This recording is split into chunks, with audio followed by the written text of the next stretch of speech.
से बढ़ बढ़ करके आज तक इंटरेस्ट के साथ 1,74,000 करोड़, 1,80,000 करोड़ के करीब पहुंचा है। अगर कैपिटल की बात होगी कि कैपिटल अमाउंट कितनी है, तो 25,781 करोड़ ही कैपिटल अमाउंट है, जो मल्टीपल होकर के आज इतना हुआ है। इसलिए गुमराह करना छोड़ दो, सही बताना चालू करो लोगों को। ईडी की कार्रवाई से इतना खुश मत हो जाओ कि सहारा बर्बाद हो गई, सहारियन बर्बाद हो गए, बंद हो गई, सब कुछ गया। कुछ नहीं गया है। जिस तरह से सेबी के साथ लड़े, जिस तरह से सीरियस फ्रॉड इन्वेस्टिगेशन को जवाब दिया जा रहा है, जिस तरह से आईटी को जवाब दिया जा रहा है, उसी तरह से ईडी की कार्रवाई को भी जवाब दिया जाएगा। इसमें किसी भी तरह से किसी भी कार्यकर्ता को डरने की या विचलित होने की जरूरत नहीं है। बहुत सारे लोग मैसेज कर रहे हैं, सर अब क्या करें, अभय शुक्ला तो ऐसा बोल रहा है, कुशवाहा तो ऐसा बोल रहा है, हमको तो अब समझ में नहीं आ रहा हम क्या करें। किसी को कुछ करने की जरूरत नहीं है। आप लोग संस्था के साथ रहिए, संस्था पर भरोसा रखिए, मैनेजमेंट अपना काम कर रहा है। कुछ दिन पहले, 20 दिन पहले मध्य प्रदेश में सीहोर पुलिस ने हमारे दोनों अधिकारियों को गिरफ्तार कर लिया था। मैंने कहा था कि गिरफ्तार तो कर लिए, लेकिन कब तक रखोगे। जमानत मिल गया, 3 तारीख को जमानत मिल गया, और इसी ग्राउंड पे मिला है क्योंकि हमारा सारा का सारा मामला सुप्रीम कोर्ट में विचाराधीन है। झारखंड के कार्रवाई के ऊपर भी बहुत जल्द हमारे अधिकारियों को जमानत मिल जाएगा। कमांड खुला है, मैनेजमेंट है। कोई भी आज तक मैनेजमेंट भागा नहीं है, कोई भगोड़ा नहीं है। मैनेजमेंट हिंदुस्तान में है, सहारा की प्रॉपर्टी भी हिंदुस्तान में है। सहारा ने 40,000 करोड़ बैंक गारंटी के रूप में कैश दे रखा है। प्रॉपर्टी एमबी वैली वर्सोवा, जो कि बहुत बड़ी वैल्यूएशन वाली है, सुप्रीम कोर्ट के पास है। इसलिए किसी को चिंता करने की बात नहीं है। इनको जितना अफवाह फैलाना है फैलाने दीजिए, आप लोग उनके बातों पर ध्यान मत दीजिए। खास करके जो हमारे सहारा के लोग हैं, सहारा के साथ जुड़े हुए लोग हैं, जिनकी स्थिति दिन प्रतिदिन खराब होती जा रही है, मैं उनसे कहना चाहता हूं कि आप लोग संस्था पर भरोसा रखिए, और संस्था के अधिकारी हमारे लिए, आपके लिए सोच रहे हैं कि क्या करना चाहिए। बहुत जल्द कुछ न कुछ उपाय निकालेंगे और कुछ न कुछ विकल्प देंगे। आज कुछ लोगों का सवाल है कि मैनेजमेंट बाहर नहीं आ रही है, मैनेजमेंट आकर के क्यों नहीं जवाब दे रही है, मैनेजमेंट कुछ नहीं कर रही है। तो मैनेजमेंट जनहित याचिका पर जब तक सुनवाई नहीं होती है, जनहित याचिका खारिज नहीं होती है, जो कमेटी बनी है कमेटी को भंग नहीं किया जाता है, तब तक management under committee YS Reddy साहब की अध्यक्षता में जो कमेटी बनी हुई है सुप्रीम कोर्ट की देखरेख में, उसकी वजह से मैनेजमेंट कुछ भी नहीं बोल सकती है।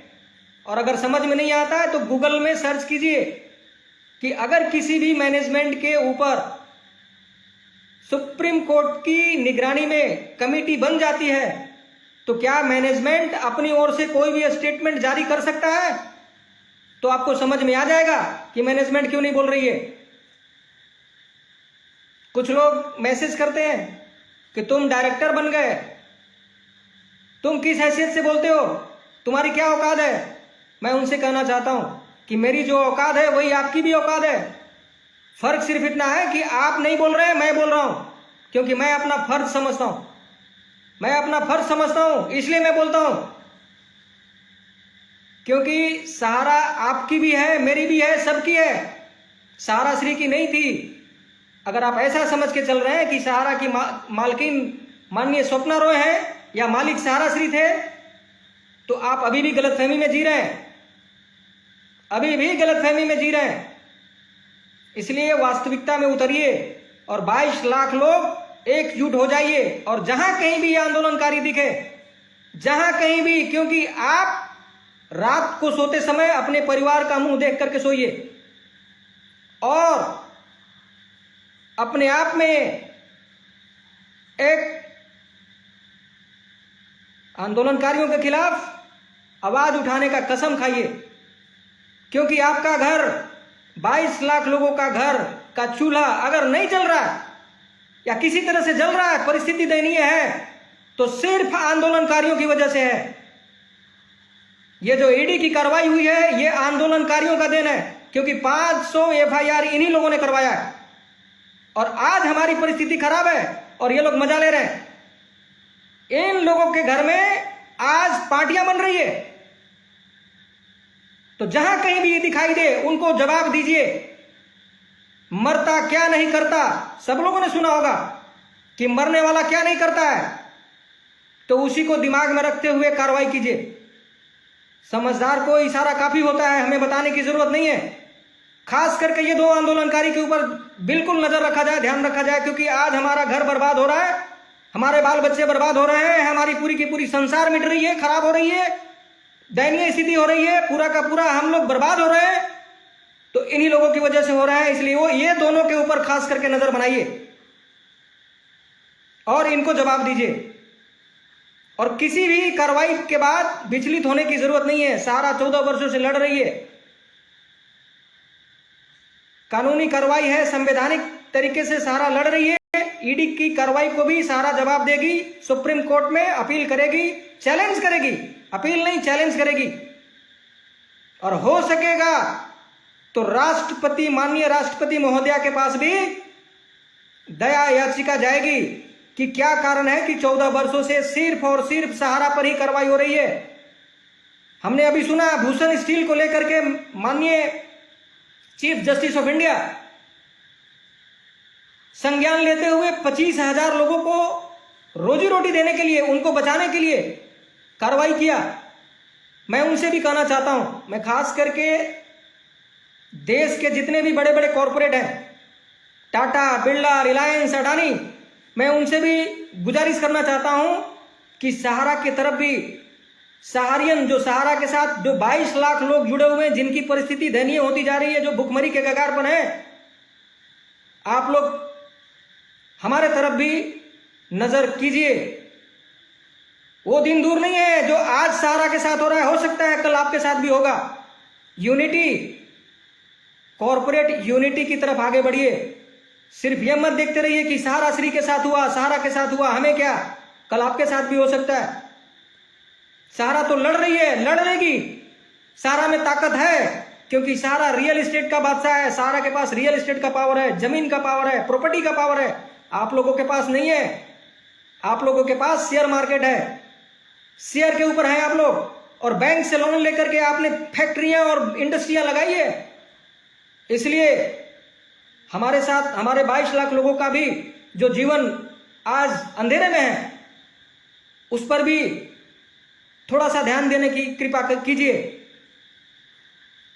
प्रधानमंत्री, गृह मंत्री, राज्यपाल, देश के सभी जितने भी मुख्यमंत्री हैं, मुख्यमंत्री, सांसद महोदय, विधायक महोदय, सबसे मैं कहना चाहता हूं कि आप लोग चुनाव लड़ रहे हैं, मंत्री बन रहे हैं, विधायक बन रहे हैं, सांसद बन रहे हैं, प्रधानमंत्री बन रहे हैं, देश में रोजगार देने के लिए, देश को विकसित करने के लिए। और ये जो संस्था है सहारा, ऑलरेडी देश को विकसित करने की राह पर चल रही थी, उसके साथ 22 लाख लोग जुड़े हुए थे। इस पर कब ध्यान जाएगा आपका? ये 22 लाख लोगों की आज रोजी रोटी खतरे में है, इस पर कब ध्यान जाएगा? क्या ईडी को यह समझ में नहीं आ रहा है कि 14 वर्षों से सहारा के ऊपर कार्रवाई चल रही है, 22 लाख लोग इफेक्टेड हैं, इसको चालू करने देना चाहिए। आप कार्रवाई करो, कार्रवाई करने के लिए मना नहीं है, अगर हम गलत हैं तो आप सजा दो, लेकिन किसी को मार करके, किसी को बर्बाद करके और सजा देना यह भी कहीं का न्याय नहीं है। पिछले 7-8 वर्षों से हम लोग यही सोच करके और शांति से बैठे हैं कि देश का कानून व्यवस्था के साथ हमें कोई भी कानून तोड़ना नहीं है, हम संवैधानिक तरीके से लड़ेंगे, संवैधानिक तरीके से आगे बढ़ेंगे। लेकिन कब तक, सवाल है कब तक?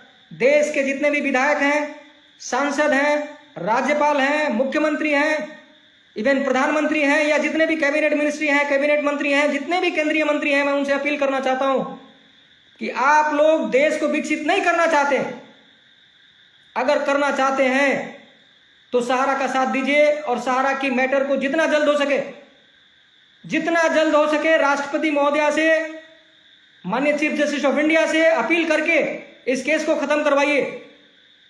नहीं तो वो दिन दूर नहीं है जब ये 22 लाख लोग पूरी तरह से बर्बाद हो जाएंगे और आप देखते रह जाएंगे, और आप फिर पूरे देश में रोजगार लेकर के आते रह जाएंगे, वो किसी काम का नहीं रह जाएगा। क्योंकि आज देश की आबादी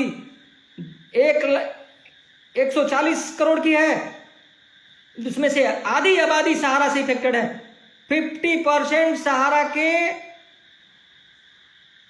सहारा इंडिया परिवार में डिपॉजिटर हैं और वो इफेक्टेड है। इसलिए हम पर ध्यान दिया जाए। हम 22 लाख लोग बहुत बुरी तरह से दयनीय स्थिति में जिंदगी जीवन यापन कर रहे हैं। हमें बहुत भरोसा था chief justice of India mister Sanjiv Khanna ji के ऊपर कि वो जाते जाते सहारा के साथ इंसाफ करेंगे और सहारा के फेवर में कोई ना कोई जजमेंट दे करके जाएंगे, लेकिन उन्होंने भी कुछ नहीं किया। उन्होंने भी कुछ नहीं किया। आज एक बार फिर से chief justice of India Gavai साहब से हम लोग गुहार लगा रहे हैं, हम 22 लाख शहरियन, कि हम पर दया दृष्टि बनाइए और हमारा रोजगार बहाल कीजिए।